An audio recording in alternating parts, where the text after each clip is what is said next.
बच्चों, let's read the question. Hello बच्चों, let's read the question. The question says the major difference between diamond and graphite is due to. Option A, crystal structure of diamond which is different from that of graphite. Option B, combination of graphite with oxygen to form CO2 but not with diamond. Option C, different masses of atoms. Option D, all of the above. So first of all, let us check the key concept. Before starting the complete solution, let us understand what is the relation between diamond and graphite. तो diamond और graphite में क्या relation होता है? ये दोनों ही जो होते हैं, these both are allotropes of carbon.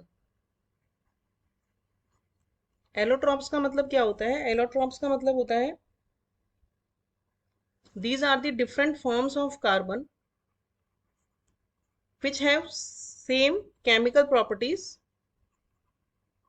Chemical properties जो एलोट्रॉप्स होते हैं उनकी सेम होती हैं but different physical properties. Physical properties यानी melting point, boiling point, their look, their shape, their structure may be different. So this is the relation between diamond and graphite. So now let us check the complete solution of the question. So क्योंकि graphite और diamond दोनों ही carbon को represent करते हैं तो दोनों का atomic mass जो है वो सेम होता है, विच इज 12, एंड दोनों की केमिकल प्रॉपर्टीज सेम होती हैं. सो इसीलिए दोनों ही जब रिएक्ट करते हैं ऑक्सीजन के साथ, तो क्योंकि ये कार्बन ही होता है चाहे वो ग्रेफाइट हो चाहे diamond, so they will give carbon dioxide gas, but their physical appearance और their physical structures are different.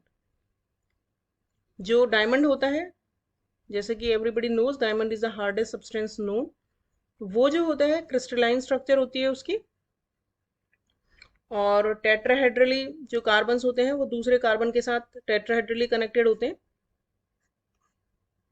जबकि जो, और इसमें sp3 हाइब्रिडाइजेशन होता है. जबकि जो ग्रेफाइट होता है उसकी लेयर्ड स्ट्रक्चर होती है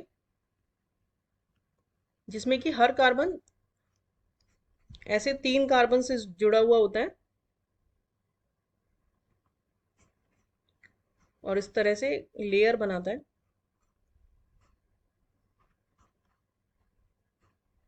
तो इसकी जो होती है वो लेयर्ड स्ट्रक्चर होती है और जो कार्बन होता है वो sp2 हाइब्रिडाइज्ड होता है और 3 कार्बन के साथ अटैच्ड होता है. तो यानी कि जो डिफरेंस पॉइंट हो गया डायमंड एंड ग्रेफाइट में, वो हो गया उनकी crystal structure of diamond which is different from the that of the graphite. So हमारा करेक्ट ऑप्शन जो हो गया वो हो गया option A. Hope you understood the solution well. Thank you.